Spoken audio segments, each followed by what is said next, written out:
নেক আমল করলে, ভালো কাজ করলে, সৎ কর্ম করলে সেটাতে নারী আর পুরুষ সমান।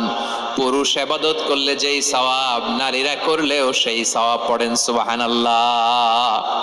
That means women has been given extra attention in this verse. Subhanallah, how sensible Islam is and how lucky we are.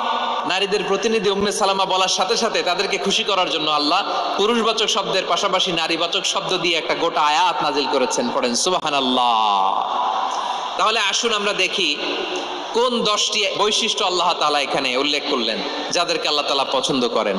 আমার সাথে বলেন তো, এখানে কয়টা বৈশিষ্ট্যের কথা বলা হয়েছে? কয়টা?